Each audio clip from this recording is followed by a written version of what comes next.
प्रिय छात्रों, अभी तक आप पीजीटी भौतिक शास्त्र की 2 परीक्षा सीरीज देख चुके हैं। इनकी सफलता के बाद प्रस्तुत है सीरीज का तृतीय भाग। इस भाग में सभी शेष बचे हुए प्रश्नों का पूर्ण व्याख्यात्मक हल दिया गया है। और बच्चों, इस वीडियो के डिस्क्रिप्शन में आपको संबंधित पुस्तकों के लिंक मिलेंगे जिन्हें आप क्रय कर सकते हैं। आपको बस क्या आवश्यकता है? आपका श्रम की और आपके समयबद्ध अध्ययन की।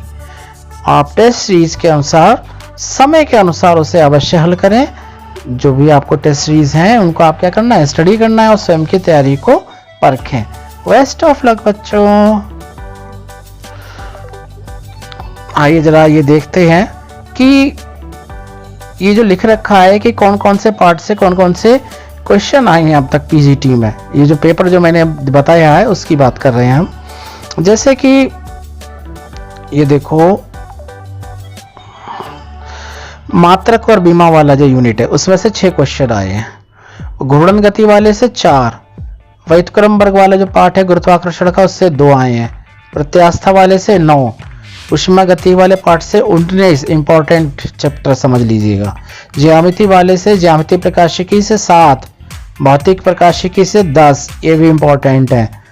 और तरंग गति डॉपलर वाले से 11, विद्युत विभव धारिता से भी 11 क्वेश्चन, और आपके जो धारा विद्युत से 10, चुंबकत्व से 10। तो ये आपके इलेक्ट्रॉनिक्स से 4 और आधुनिक भौतिकी से 14 क्वेश्चन। तो आप समझिएगा कि आपको किसकी तैयारी ज़्यादा करनी है। करनी तो सबकी है, लेकिन आप किस पे ज़्यादा जोर देना। एक तो ये ज्यामिति प्रकाशिकी यानी कि ज्योमेट्रिकल ऑप्टिक्स, भौतिकी प्रकाशिकी, तरंग गति, विद्युत क्षेत्र, धारा विद्युत, चुंबकत्व और प्रेरण वाला चैप्टर भी आ गया, और आधुनिक भौतिकी। इतने हैं तो आप बुक कर लीजिए बिल्कुल पक्के। बाकी के कुछ चैप्टर हैं वो इसके बाद आप करिएगा, ठीक है ना। तो ये जो मैंने देखा था कि 125 क्वेश्चन थे, उसमें से कौन कौन से क्वेश्चन किस किस पार्ट से आए हैं। चलो आगे देखते हैं। अब ये मैंने ये सॉल्व किए थे खुद। और पहला जो क्वेश्चन है वो चला चेक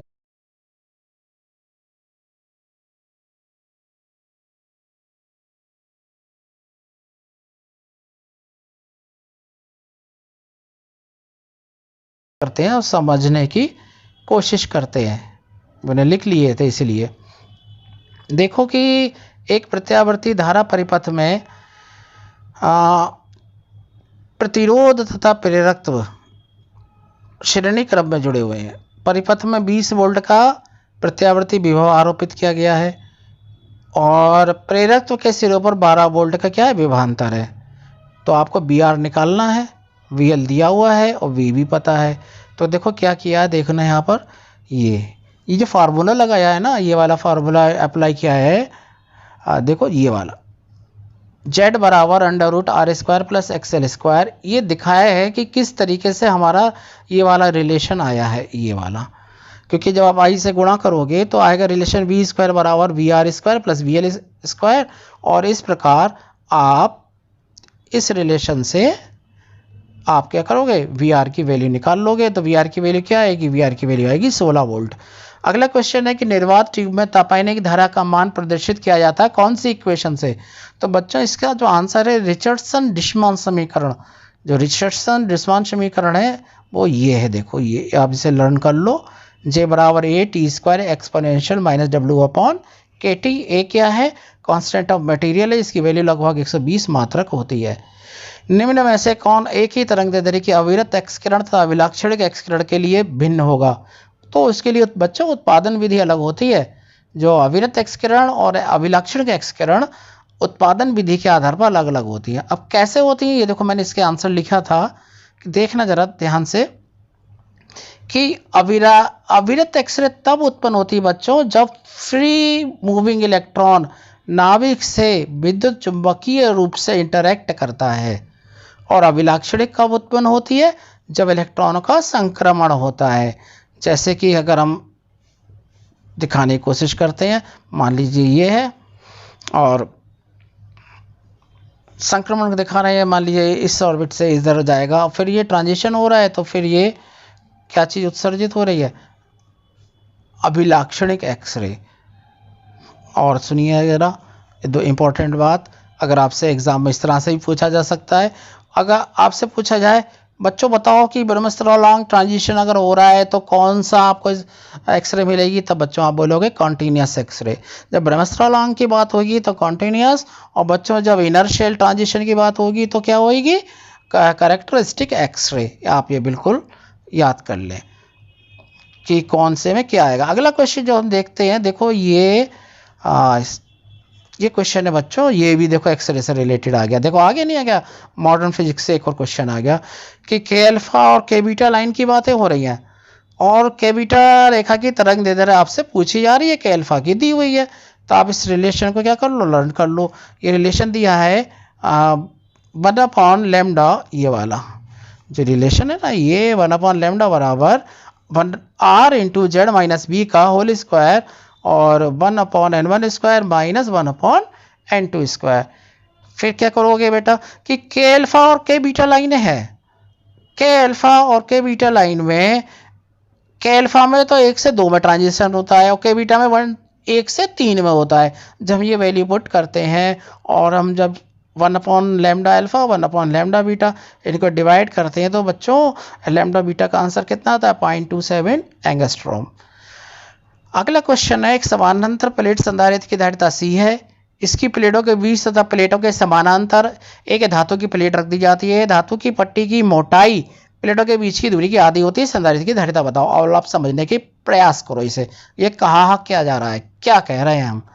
एक प्लेट ये रही, एक प्लेट ये रही और बीच में मोटाई D2 मोटाई की एक पट्टी रखी हुई है, प्लेट रखी हुई है, किसकी बनी हुई? धातु की। तो धातु तो चालक हो गया। तो आप ये देखो कि इसका जिस परिपथ को इस तरह से लिख सकते हैं, C1 ये रहा, C2 ये रहा।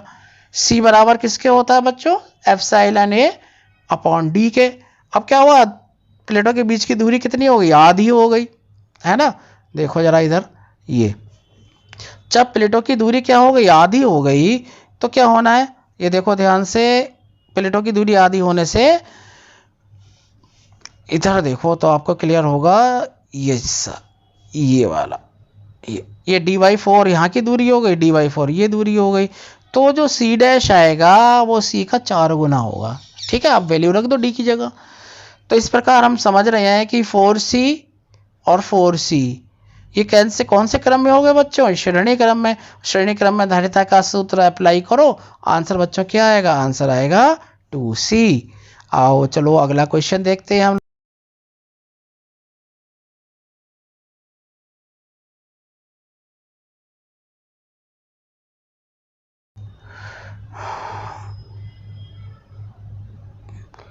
चार, 3 और 3 कौन से क्रम में है? समानांतर क्रम में। समानांतर क्रम में तो तीनों क्या हो जाएंगे? ऐड हो जाएंगे। जब ऐड हो जाएंगे तो आंसर कितना आएगा? 9 माइक्रोफैरड। नेक्स्ट क्वेश्चन, यदि हाइड्रोजन परमाणु में प्रथम बोर कक्षा की त्रिज्या r0 है, तब हीलियम परमाणु में प्रथम कक्षा की त्रिज्या क्या होगी? तब हम लोग बच्चों जानते हैं कि आपके लिए पूरा फॉर्मूला लिखा हुआ है, Rn बराबर n square h square upon 4 square m Z e square. या आप सिंपल ये लिख सकते हो, Rn बराबर n square upon Z into r0। Hydrogen के लिए z बराबर 1 और हीलियम के लिए z बराबर 2। आप इन्हें डिवाइड करोगे, डिवाइड करने के बाद जब इसे सॉल्व करोगे तो हीलियम के लिए R1 आएगा r0 अपॉन 2। नेक्स्ट क्वेश्चन, कि लाल रंग के प्रकाश पुंज की सहायता से एक हमें विवर्तन प्रतिरूप प्राप्त होता है। यदि लाल रंग के प्रकाश को नीले रंग के प्रकाश से बदल दें तब क्या होगा? तो बच्चों हम लोग जानते हैं कि जो चौड़ाई होती है विवर्तन प्रतिरूप लैम्डा के समानुपाती होती है। ये जब वो लैम्डा के समानुपाती है तो इस आप डिवाइड करो इसे, WR/WB बराबर किसके होगा? Lambda R upon lambda B के। अब आप यहाँ ये देखो कि किसकी तरंग दैर्ध्य ज़्यादा होती है? लाल की तरंग दैर्ध्य नीले से ज़्यादा होती है। तो इसका मतलब है कि लाल रंग के लिए चौड़ाई ज़्यादा होगी और नीले रंग की अपेक्षा। या यूँ कहिए कि नीले रंग का प्रकाश यूज़ कर रहे हैं तो विवर्धन पट्टी कैसी हो जाएगी? संकरी हो जाएगी और घनी हो जाएगी। अब 13वां क्वेश्चन है, एक समानांतर प्लेट संधारित्र बैटरी से जुड़ा है। एक धात्विक प्लेट जिसकी मोटाई नगण्य है को प्लेटों के मध्य डालते हैं, ऐसा करने से क्या होगा? एक देखो क्या होगा इसमें। ये आपने क्या करा है, इसको प्लेट को लगा दिया है, प्लेट के दोनों साइड में प्लस और माइनस लिखा हुआ है ना, ये आवेश उत्पन्न हो जाएगा। और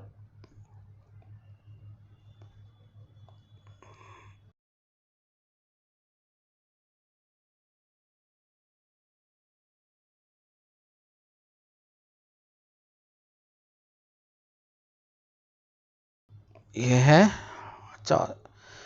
बहुत इंपॉर्टेंट क्वेश्चन है ये वाला, इसलिए आपको पूरा करके दिखाया है ये।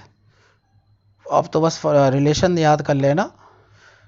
यदि क्या है, यंग द्विरेखा चित्र यानी कि यंग का डबल स्लिट एक्सपेरिमेंट है, उसमें रेखा चित्रों के मध्य की दूरी b, पर्दा d दूरी पर है, कुछ तरंगें अनुपस्थित हैं और किससे प्रकाशित किया गया? याद रखो क्या लिखा हुआ है, श्वेत प्रकाश। तो कौन सी तरंग दैर्ध्य गायब होंगी? तो ये देखने के लिए देखो आप, लैम्डा बराबर b square upon 2n-1 into D, एक सीधा फार्मूला है। और n की जगह अगर आप वैल्यू रख दोगे 1 2 3 तो आंसर आ जाएगा मिसिंग वाला ये। अब बेसिक क्या है ये देखो बच्चों, हम जानते हैं कि जो पथांतर होता है वो किसके बराबर होता है? जो पथांतर होता है वो S2p माइनस S1p। जब इससे आप सॉल्व करते हैं तो लैम्डा बराबर b स्क्वायर अपॉन 2d आ जाता है। और मिनिमा की शर्त हो रही है, तो मिनिमा की शर्त पूर्ण करने के लिए हमको इस पथांतर को किसके बराबर रखना पड़ेगा? 2n-1 lambda upon 2। अब यहाँ लैम्डा n लिख दिया है, क्योंकि अगर n की वैल्यू लिखी हुई है ना भाई, n फ्रिंजें हैं तो n फ्रिंजों की बात हम कर रहे हैं, तो 2n-1 into lambda n upon 2।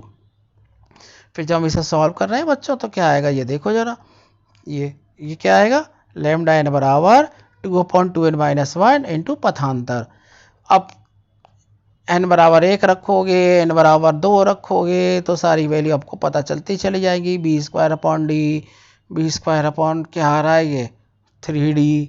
इस तरीके से आपको पता चल जाएंगी कि कौन कौन सी तरंग दैर्ध्य पर आपको क्या नहीं दिखाई देगी, फ्रिंज विड्थ नहीं दिखाई देगी, मतलब मिनिमा दिखाई देगा। है एक समानांतर प्रकाश पुंज किसी पतली पट्टी पर लंब से 52 डिग्री का कोण बनाते हुए गिरता है।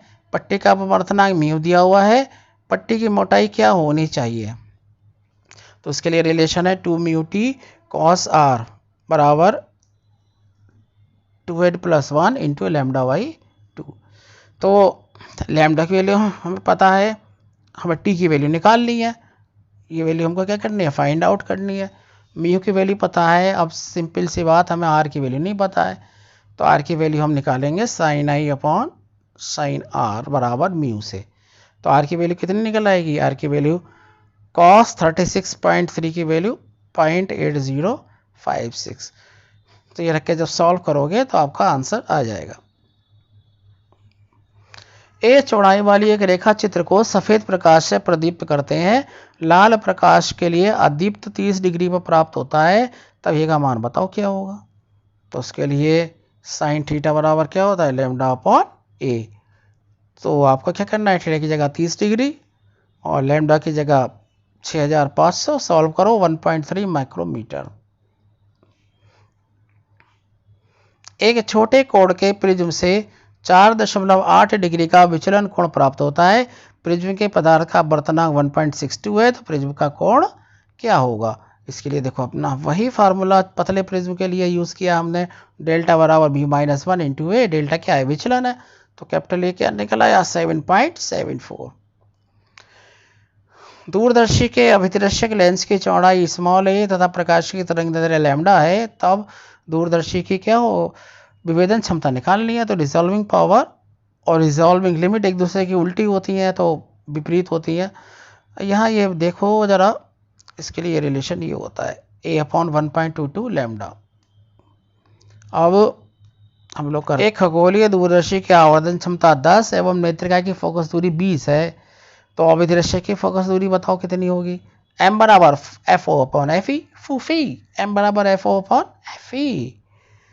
एम कितना दिया हुआ है 10, एफ ओ फाइंड करना है, एफ ई दिया हुआ है 20, सॉल्व करो, एफ ओ कितना आ गया 200 सेंटीमीटर।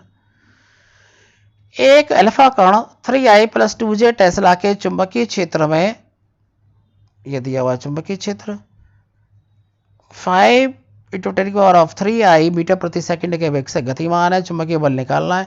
चुंबकीय बल का फॉर्मूला क्या होता है, ये होता है, और इसमें सब वैल्यू रखोगे, सॉल्व करोगे तो 3.2 × 10⁻⁻15 के न्यूटन। 21वां क्वेश्चन, 1000 वाट वाले हीटर द्वारा 2 मिनट में उत्पन्न ऊष्मा क्या होगी। H = BIT होता है, इससे आप इसे सॉल्व कर लो। हाइड्रोजन में न्यूट्रॉन की बंधन ऊर्जा क्या होगी, सारी वैल्यू दी हुई है। क्या क्या दिया हुआ है, प्रोटॉन का द्रव्यमान, न्यूट्रॉन का द्रव्यमान और ड्यूटेरॉन का द्रव्यमान। प्रोटॉन और न्यूट्रॉन के द्रव्यमान को जोड़ो, न्यूट्रॉन के द्रव्यमान से घटाओ तो निकलेगी द्रव्यमान क्षति। इसे AMU में लिख दोगे तो आपको क्या मिल जाएगा, बंधन ऊर्जा। ये चीज़ देखो ऐसे करके AMU में लिख दिया हमने, सारी वैल्यू सॉल्व की तो आंसर क्या आया 2.2344 MeV।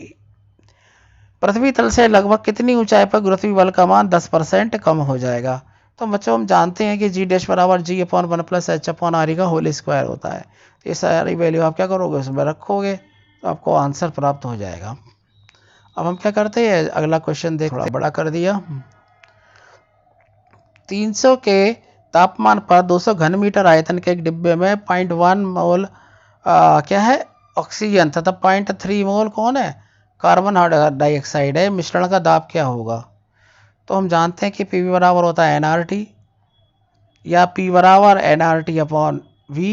अब n क्या चीज़ है, संख्या है मोलों की, और डब्बे के अंदर कौन है CO2 और CO2 और कौन है ऑक्सीजन O2।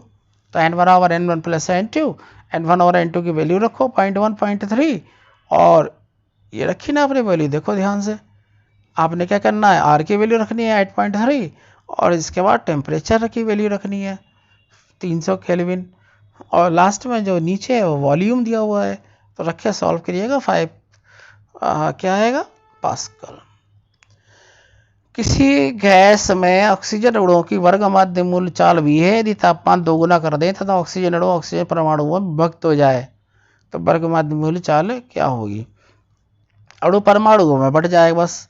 तो ये देखो जरा, ये क्या है, ये 3RT/m बच्चों है क्या, ये वर्ग माध्य मूल वेग है। जरा इसे डिवाइड कर दो, m1 m2 के फॉर्म में लिख दो। अब क्या पूछा जा रहा है बच्चों क्वेश्चन, तापमान दुगना हो जाए T/2T हो गया, ऑक्सीजन अणु ऑक्सीजन परमाणुओं में बढ़ जाए, देखो ये काम हो गया m/2/m। जब सॉल्व करना तो B2 बराबर क्या हो जाएगा 2B के हो जाएगा। एक कार्नो इंजन ऊष्मा का 1/6 भाग कार्य में बदलता है। यदि सिंक का टेम्परेचर 62 डिग्री सेल्सियस कम कर दें तो इंजन की दक्षता दुगनी हो जाती है। सिंक का ताप क्या होगा, जरा ये देखो इधर क्या लिखा हुआ है, 1 - T1/T2 बराबर 1/6 ये दिया हुआ है, और 62 डिग्री कम हो जाता है T1 - 62 तो ये होगा 2। जब इनको लेकर सॉल्व करते हैं तो हमें अपना डिजायर्ड आंसर। अब ये जो क्वेश्चन है, ये रेडियो एक्टिव पदार्थ A व B की अर्धायु 20 मिनट बाद 40 मिनट है, पर अर्धायु काल के ऊपर है ये क्वेश्चन। प्रारंभ में तो A और B की मात्रा समान है, नाविकों की संख्या 80 मिनट के बाद A व B में बचे हुए नाविकों की संख्या बताइएगा। इसमें जो रिलेशन है वह n बराबर n0 1/2 की होल पावर n, n माने होता है अर्धायुओं की संख्या के हिसाब से, ठीक है ना। तो n की वैल्यू यहाँ पर है 80/20 और यहाँ है 80/4, क्योंकि 80 टाइम दिया हुआ है, ये क्या दिया हुआ है टाइम, तो आप t बराबर क्या दिया हुआ है 80 मिनट, और जो अर्धायु काल दी है, अर्धायु काल आ जाएगा आपका 80/20 और वहाँ से आ जाएगा 80/40, ये 40 है, इधर से आएगा 80/40। तो जब आप इसे सॉल्व करोगे तो ये इस तरीके से रेशियो आएगा, फिर आंसर आएगा 1:4। यदि एक रेडियो एक्टिव पदार्थ की मात्रा 5 दिन में 10% घट जाती है तो प्रारंभिक पदार्थ की मात्रा 20 दिन में कितनी रह जाएगी। तो मान लीजिए पदार्थ की मात्रा 100, घट के कितनी रह गई, 10 घट गई, मतलब रह गई कितनी, 90। फिर 5 दिन बाद 10% घट गई, फिर कितनी रह गई, 81। फिर 5 दिन बाद 10% घट गई, कितनी रह गई आपकी, ये देखो 81 में से 81 और 81 में से 8.1 घट गया, 72.9। और 5 दिन बाद फिर 10% घट गई तो 65.61, यानी लगभग कितने रह गया, 65% शेष रह जाएगी मात्रा 20 दिन बाद।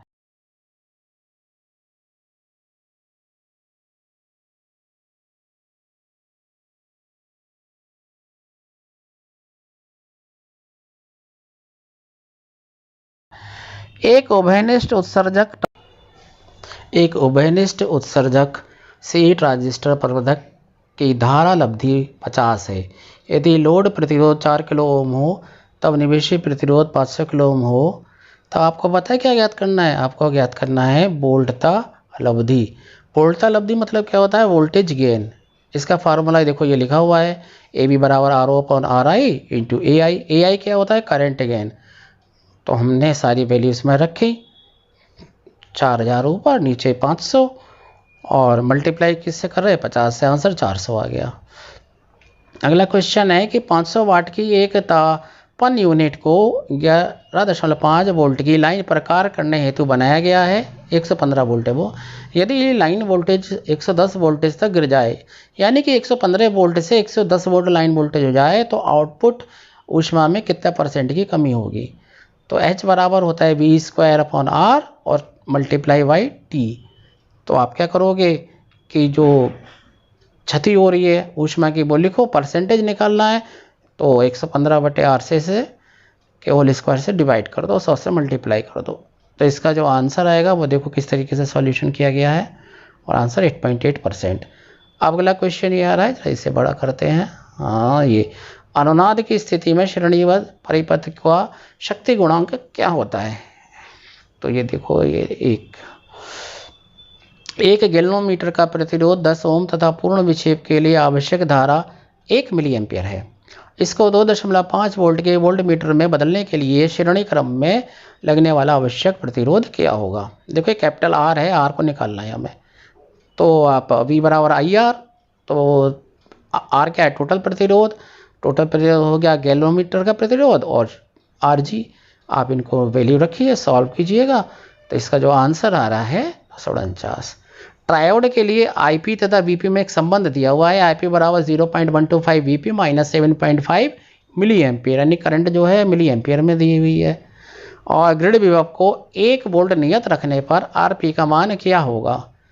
तो आप ये देखो, IP बराबर मिली एम्पियर है, इसको 10⁻³ एम्पियर में लिखो, और इसका डिफरेंशियल कर दो DIP अपॉन वो DIP और DVP करके आ जाएगा डिफरेंशियल अपकरण करके, और RP की वैल्यू निकाल लो 8 किलो ओम। शांत जल में एक नाव की चाल 10 किलोमीटर प्रति घंटा है, ये दी हुई है। यदि नाव 2 किलोमीटर चौड़ी नाव नदी को सबसे छोटे संभव मार्ग से 15 मिनट में पार करती है, तो नदी के जल का वेग क्या होगा। देखिए, इसको हमने चित्र के द्वारा समझाया है। ये देखिएगा, V क्या है, नदी का जो वेग है। 10 क्या चीज़ है, 10 आपका 10 किलोमीटर प्रति घंटा नाव की चाल है शांत जल में, और U बराबर S/T फार्मूले से आप S की वैल्यू रखोगे। S की वैल्यू दी हुई है 2, और आपको समय लिखना है। समय आपको लिखना है 15 मिनट को कन्वर्ट कर देना घंटा में, तो आप U निकाल लोगे। तो U आपका आ जाएगा 8 किलोमीटर प्रति घंटा। फिर पाइथागोरस की थ्योरम लगाना।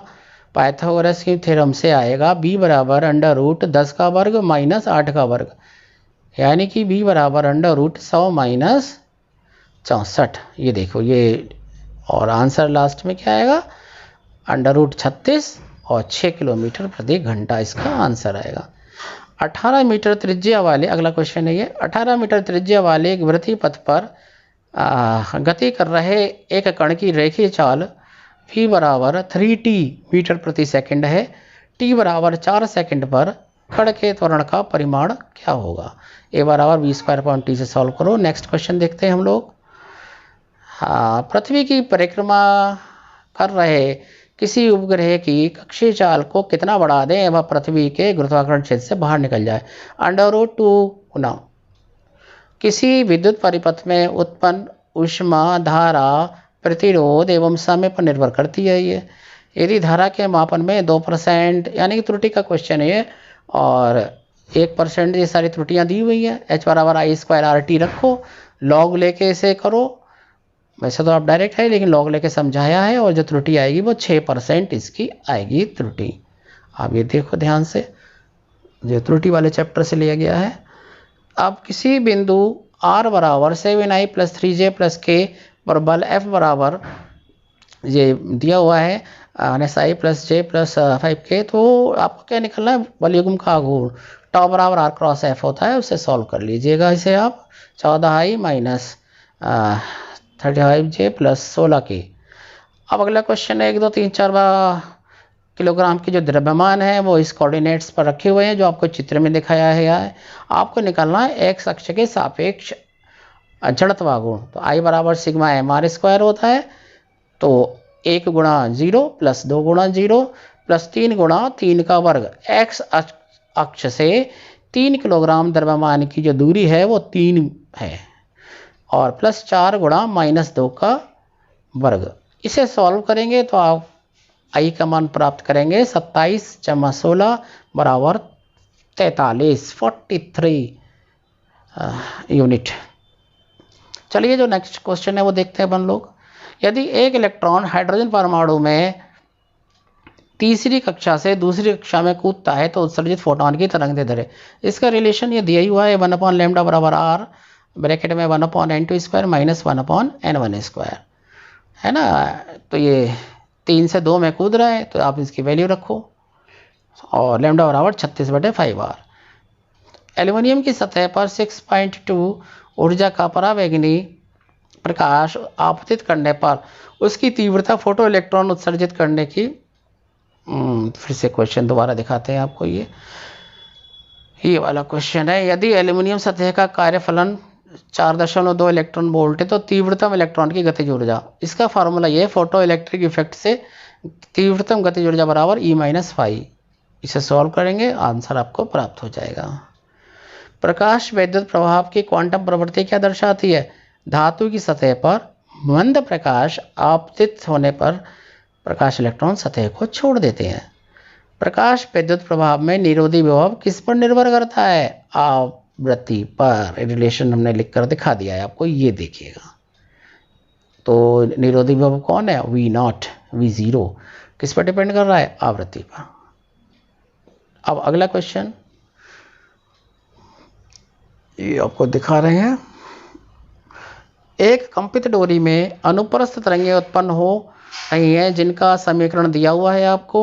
डोरी का रेखीय घनत्व के मान भी दिया हुआ है, तनाव निकालना है। तो आप सीधी से इस समीकरण को लिखिएगा, और समीकरण को इस फॉर्म में लिखिएगा जैसे y = A sin kx + ωt। इस रिलेशन से आप इसको रखो, और k की वैल्यू होती है 2π/λ, ओमेगा की होती है 2π/n। तो इसे रख के आप इन्हें सॉल्व कर लेना, तो आपको v मिल जाएगा।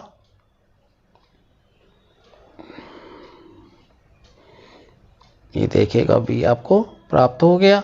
और क्या होता है? v = √T/m होता है। ये देखिए लिखा है रिलेशन। तो v आपको पता ही है, m पता है, तो तनाव निकल आएगा। क्या है? v मालूम है आपको, 30 मीटर प्रति सेकंड v निकल आया। अब हम अगला क्वेश्चन देखते हैं, जो ऐसे बड़ा करके देखते हैं क्वेश्चन को। एक अभिमीय तरंग का सही समीकरण क्या है? d2y/dx² = 1/u² d2y/dt²। यह है इसका आंसर। एक स्थिर प्रेक्षक को पार करते समय इंजन की सीटी की आभासी आवृत्ति में 3:2 के अनुपात में परिवर्तन होता है। ये डॉपलर प्रभाव का सवाल है। ये ध्वनि का वेग 330 मीटर प्रति सेकेंड है, तो इंजन का वेग क्या होगा? तो चित्र मैंने दिखा दिया है। इंजन की ओ की ओर, ओ मतलब ऑब्जर्वर की ओर आते समय आवृत्ति बटे ऑब्जर्वर से दूर आते समय आवृत्ति। जब हमारे पास कोई चीज़ आएगी तो आवाज़ तेज सुनाई देगी, और जब कोई वस्तु दूर जाएगी तो आवाज़ हमें उसकी कम सुनाई देगी। उसी आधार पर हमने इसका अनुपात रखा है। 3/2 के बराबर, और इसे सॉल्व कर लिया है। अगला क्वेश्चन है 1 किलोमीटर की दूरी पर स्थित 2 सायरन 330 हर्ट्ज आवृत्ति की ध्वनि उत्पन्न कर रहे हैं। एक प्रेक्षक इस सायरन से दूसरे सायरन की तरफ 2 मीटर प्रति सेकंड के वेग से जा रहा है। प्रेक्षक द्वारा प्रेक्षित विस्पंद आवृत्ति क्या होगी? तो S1 से दूर जाते समय आवृत्ति निकालो और S2 के पास आते समय आवृत्ति निकालो, ν1 और ν2, और दोनों को घटा दो तो आपको क्या मिल जाएगा? विस्पंद आवृत्ति। आंसर आएगा 4 हर्ट्ज। देखिएगा, दूर जाते समय आप माइनस कर देना और पास आते समय आप प्लस कर देना 330 में।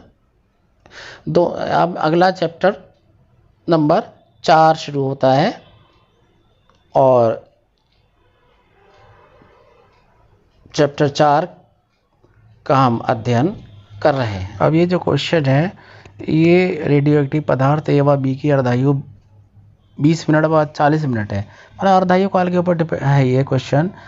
प्रारंभ में तो ए और बी की मात्रा समान है, नाविकों की संख्या 80 मिनट के बाद ए व बी में बचे हुए नाविकों की संख्या बताइएगा।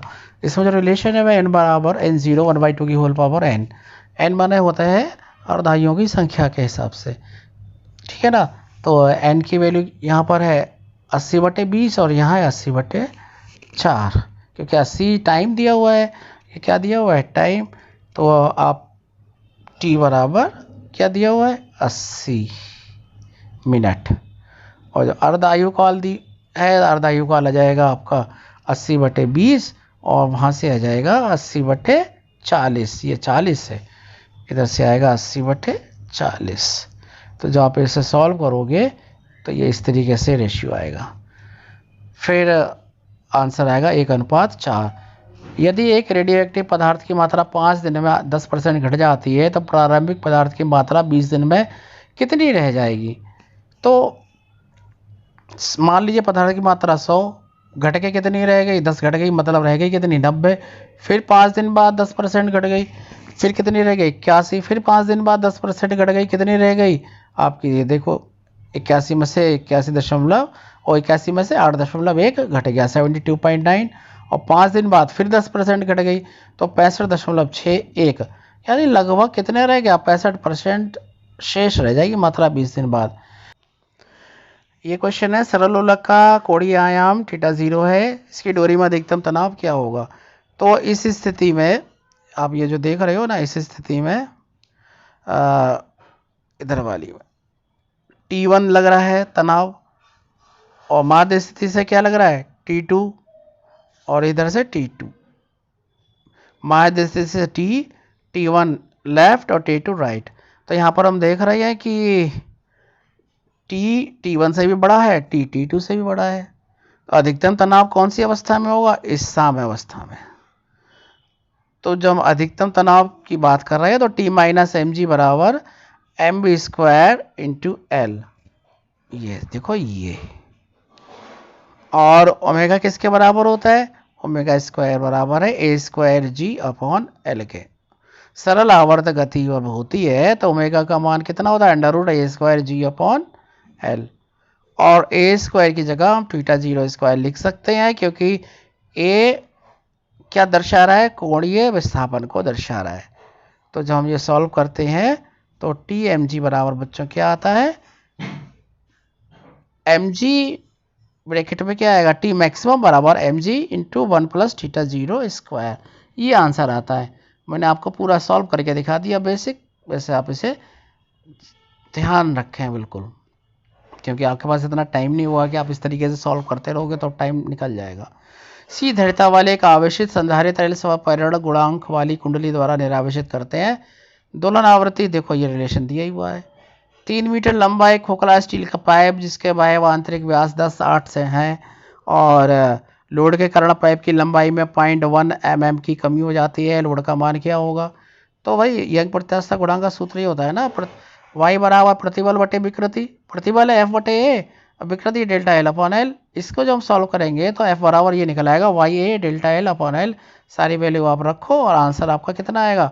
6/10³ न्यूटन, यानी कि 1.88×4 न्यूटन, ये आ जाएगा। एक द्वितल लेंस के दोनों पृष्ठों की वक्रता त्रिज्या r है, म्यू ये दिया हुआ है, इसका रिलेशन आपका ये होता है ये, आप म्यू की वैल्यू रखो R1 तो प्लस में R1 आ जाएगा आपका प्लस R, और R2 कितना आएगा, देखो ये लिख रहा है माइनस R। जब इसे सॉल्व करोगे तो F बराबर आ जाएगा 2R/3। अगला सवाल, एक प्रदीप्त वस्तु पर्दे से 40 सेंटीमीटर, देखो ये वस्तु कितनी दूर रखी हुई है, 40 सेंटीमीटर। वस्तु इधर है और हम चाह रहे हैं प्रतिबिंब बन जाए पर्दे पर, तो इसके लिए हम लेंस रख रहे हैं यहाँ कहीं, ये लिखा हुआ है ये, लेकिन इमेज बन नहीं रही। तो ऐसा क्यों हो रहा है, क्या कारण है? तो इमेज बनने की जो बच्चों शर्त होती है वो ये होती है कि जो डी है ना, डी की वैल्यू या 4f से क्या होना चाहिए भाई, डी की वैल्यू 4f के बराबर होनी चाहिए, लेकिन यहाँ पर प्रतिबिंब नहीं बनना है, तो डी की वैल्यू 4f से क्या है, लेस है, कम है ये देखो ये, यानी कि जो f की वैल्यू dy/4 से ज़्यादा है। अब डी कितनी दी हुई है, 40 को 4 से डिवाइड करोगे तो 10 आ जाएगा, यानी कि 10 सेंटीमीटर से दूरी है ज़्यादा f की। कांच में जिसका वर्तनांक 1.5 है यानी कि 1.5, प्रकाश द्वारा 1 नैनो सेकेंड में चली गई दूरी क्या होगी? दूरी वाली बात पूछी जा रही है, एस बराबर यूटी होता है, तो उसी रिलेशन से अपन लोग देखते हैं। तो यहाँ सबसे पहले हम देखो ये चीज़ देखेंगे, म्यू बराबर होता है C/B। इससे हमने निकाल लिया बी आया 2 × 10⁸ 8। अब हम लोगों ने एस बराबर BT फार्मूले से रखा और सीधा आंसर 20 सेंटीमीटर आ गया। Simple question. यदि जल का वर्तनांक 4/3, कांच का 5/3 है, कांच से जल में प्रवेश कर रहे हैं प्रकाश का क्रांतिक कोण। इस क्वेश्चन में यह है कि यंग के डबल स्लिट एक्सपेरिमेंट में अगर हम एक स्लिट को बंद कर दें तो केंद्रीय बिंदु पर तीव्रता क्या होगी? रिलेशन ये होता है I बराबर, है ना, मैक्सिमा के लिए फाई बराबर 0 होता है, तो जो I मैक्सिमम होता है वो ये होता है √I1 + √I2 का होल स्क्वायर। अब क्या है, I मैक्सिमम बराबर 4I यानी कि बराबर I0, तो I बराबर I0/4 आ गया, और ये प्रत्येक छिद्र के कारण तीव्रता है ये I0/4, तो आंसर क्या आएगा, I0/4 आ जाएगा। किसी कुंडली का स्व प्रेरण गुणांक किसके द्वारा निकालते हैं, एंडरसन ब्रिज से। एक श्रेणी क्रम के प्रत्यावर्ती धारा परिपथ में जिस क्षण धारा शून्य रहती है उस क्षण विभवांतर मैक्सिमम रहता है। परिपथ में क्या जुड़ा होगा, उसमें L व C दोनों ही होंगे। किसी तापायनिक उत्सर्जक का कार्यफलन 4.5 इलेक्ट्रॉन वोल्ट है, उत्सर्जक का ताप 1500 केल्विन से बढ़ाकर 2000 केल्विन कर दें तो तापायनिक धारा क्या हो? तो इसका जो रिलेशन है वो ये देखो आप, ये होता है I1/I2 करके करोगे ऐसे तो कट जाएगा, ये चीज़ है ये। और जब आप ये देखोगे इस तरीके से सॉल्व किया गया है, ये फाई की वैल्यू 4.5 रखी गई है, तो आपका आंसर 10625 आया है। ठीक है ना, ये बड़ा क्वेश्चन है थोड़ा, क्योंकि एक्सपोनेंशियल में है ये। अब ये देखो, तरंग दैर्ध्य लैम्डा के फोटोन का ब्रह्म द्रव्यमान क्या होता है? ब्रह्म द्रव्यमान हमेशा 0 होता है, लेकिन गतिमान द्रव्यमान कितना होता है, hν/c²। यदि एक अल्फा कण विद्युत चुंबकीय क्षेत्र ये दिया हुआ है ये, और चुंबकीय क्षेत्र ये दिया हुआ है, तो वेग कितना होगा, वेग का फार्मूला ये होता है, आप वैल्यू रखो इनकी, ई और बी की, आंसर मिल गया आपको। किसका मान हाइड्रोजन जैसे परमाणुओं तथा आयनों की मूल अवस्था में समान रहता है? इलेक्ट्रॉन का कोणीय संवेग। देखो क्या रिलेशन है इसका, MBR बराबर NH×, ये देखो ये लिखा हुआ है, सही है। हाइड्रोजन जैसे आयन को उत्तेजित करने के लिए NR ऊर्जा की जरूरत होती है। आयन के प्रथम बोर कक्षा की त्रिज्या क्या होगी? ये पहले भी इस तरीके का क्वेश्चन आया था, वही है ये। देखो En बराबर ये होता है, इसमें ऊर्जा दी हुई, बस इतना अंतर है, -R × Z² En की वैल्यू NR रख दी गई, तो Z बराबर 3 निकले आया। तो Z बराबर जब 3 निकल आया, अब देखो ये बिल्कुल वही क्वेश्चन बन गया, Rn बराबर N² Z × R0। R0 की वैल्यू होती है 0.529 बोर ऑर्बिट, तो R1 कितना निकला है, 0.176 एंगस्ट्रॉम। आगे क्वेश्चन देखते हैं, ये देखो, ऊष्मा गति का प्रथम नियम ऊर्जा संरक्षण पर। डेल्टा क्यू बराबर delta W plus delta U की डी यू के। विभव मापे के तार की लंबाई 1 मीटर, प्रतिरोध 4 ओम है, 5 एम्पीयर की धारा बह रही है। यदि एक अज्ञात ईएमएफ का स्रोत तार को 40 सेंटीमीटर की लंबाई पर संचालित होता है तो ईएमएफ बताओ। तो ईएमएफ का तो फार्मूला ई बराबर क्या होता है, के एल। के पता नहीं हमको, के निकालना है। बी बराबर के एल की सहायता से हम के निकाल लेंगे। जो के की वैल्यू होगी वो यहाँ रख देंगे। एल पता ही है हमें 40 सेंटीमीटर, तो ये आप इस तरीके से सॉल्व कर लोगे। तो ई कितना निकल आएगा, 8 मिली वोल्ट। गुप्त ऊष्मा के लिए भी सूत्र क्या होता है, क्यू बराबर एम एल से आप निकाल लो।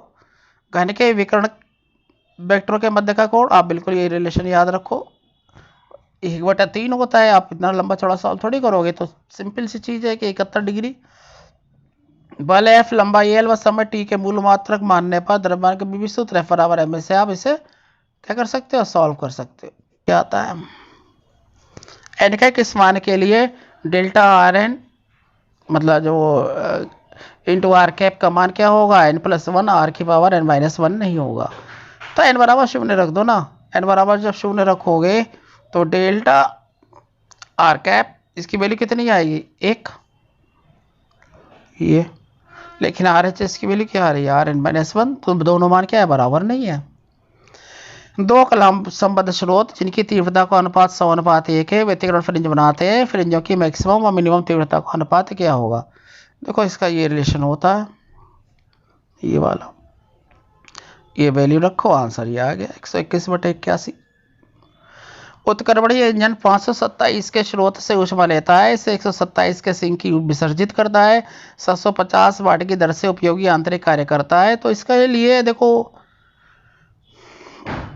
कितने कैलोरी ऊष्मा चाहिए, तो आपको देखो कि T1 और T2 तो दिया ही हुआ है, तो इससे एफिशिएंसी आप निकाल लो। जब एफिशिएंसी निकल आई तो एफिशिएंसी बराबर होती है W/Q1 के। इससे आपको W निकल आएगी, W आएगा इससे, W तो दिया हुआ है, Q1 निकलेगा, Q1 निकालना है तो Q1 आएगा 1500 जूल, और इससे कैलोरी बदल दो, 357.1 कैलोरी। ये क्वेश्चन आ गया।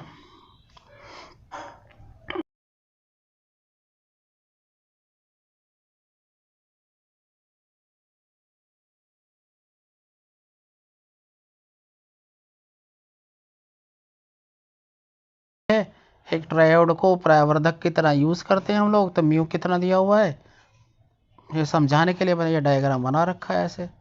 म्यू है 20, आरपी 10, आरएल 15।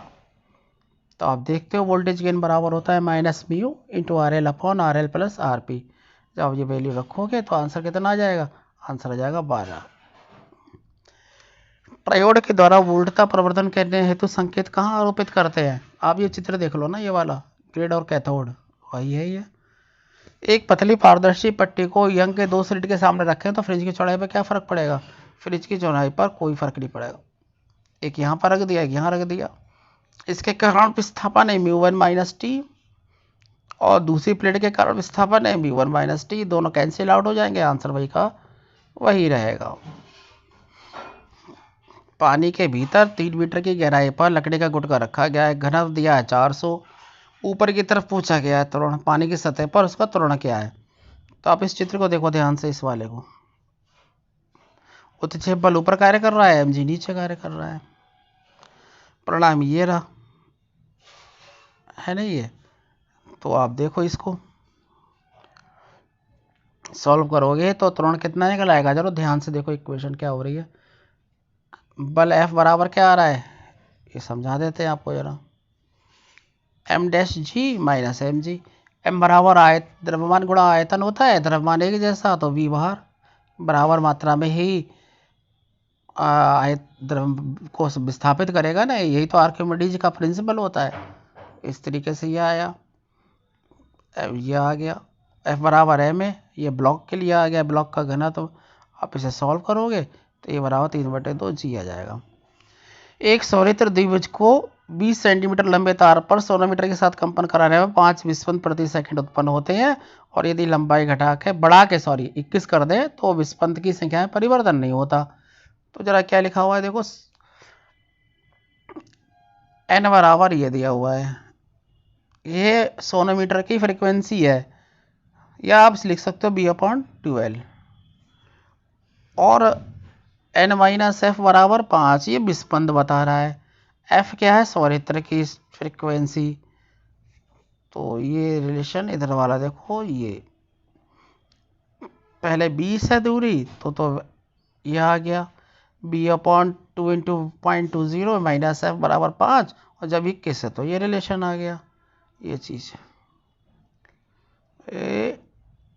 ये वाला रिलेशन।